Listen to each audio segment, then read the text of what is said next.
Hi, I am Natalie Tibbels. I'm a Monitoring Evaluation Advisor, Monitor Officer at Johns Hopkins Center for Communication Programs. And today we're talking about low-cost M&E systems, how to create an affordable system for your project. So I want to start talking a little bit about what is an M&E system.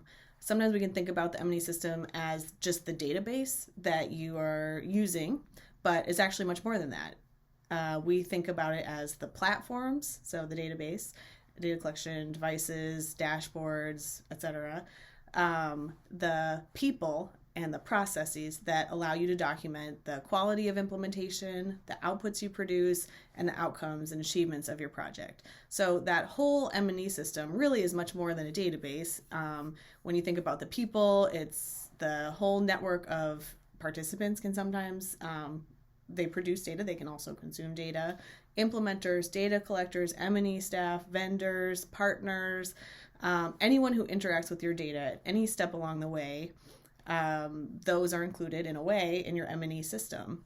There's also the processes, so having well-defined performance indicators, your tools, your data collection instruments, forms, your processes, how data flows from the point of collection, through different people and quality checks to your database and how it's used from there, data validation, data quality checks, data security, visualization and use. Those are all kind of the processes that are part of your M&E system.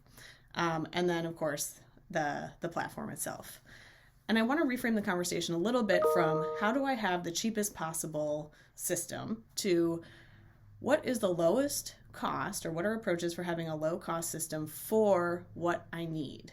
The goal is not the cheapest possible. The goal is that your M&E budget and your M&E system matches your M&E expectations. So what's the geographic scope of my project? How frequently do I need to collect data? How frequently do I need to report? How many people are involved?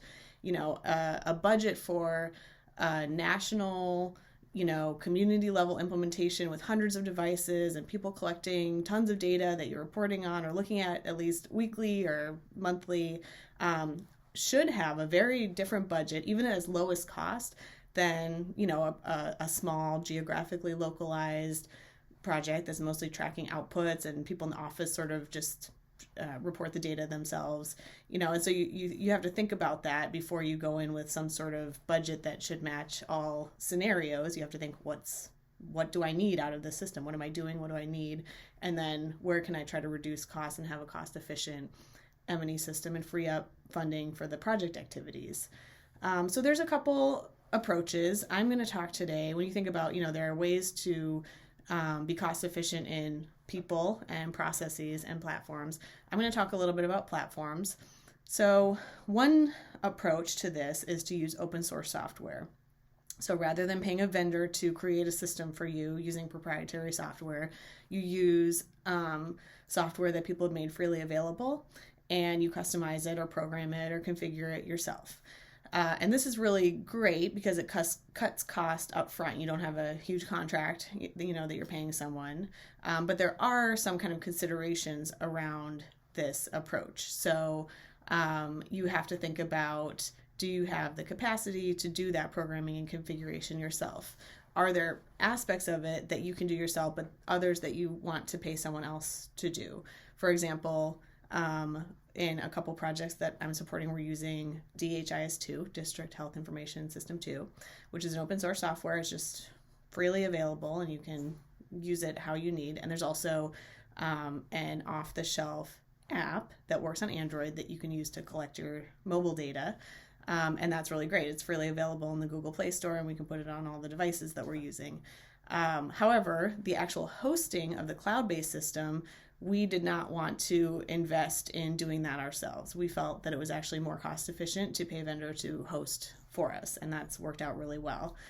So we do all the customization ourselves, but we pay someone just to do the hosting piece, to do the security checks, to maintain the servers, and that kind of thing. There are many other open source softwares besides DHIS2, ODK. You can, create forms, deploy them in something like Kobo Toolbox, which is free for most organizations that are doing humanitarian work or public health work. And then use ODK Collect, which is another freely available open source app that works on, or off-the-shelf app that works on Android. There's CommCare, there's Community Health Toolkit, there's tons of different software platforms out there that work really well for different objectives. And so as long as you take into consideration that you may be saving money, not paying a vendor to do certain things, but you have it's a different approach to technical support. So many of these platforms have a very active community, implementers who are using the system who can post questions and they help each other. And that's all free. But at the same time, if you have an urgent issue, a form's not working, or if something happens, if you don't have a contract with a vendor who's providing this service to you and maintaining the system for you, there is no one to call whose job it is to fix your problem. So you're kind of dependent on that community or on your own knowledge to troubleshoot and to maintain the system yourself. So there may be lower financial costs up front, but there are time costs, and you have to change your thinking about, how is tech support going to happen for this system. And then another issue to think about is data security, confidentiality.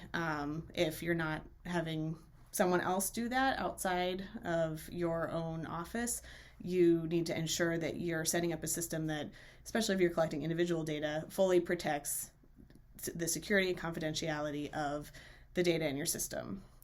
So in summary, as we think about setting up low-cost M&E systems, a really kind of straightforward way to do that up front is, if you have a certain budget, define your system so that it matches what you can do with that budget. So that might mean reducing indicators or the frequency that you're reporting, or simplifying your processes.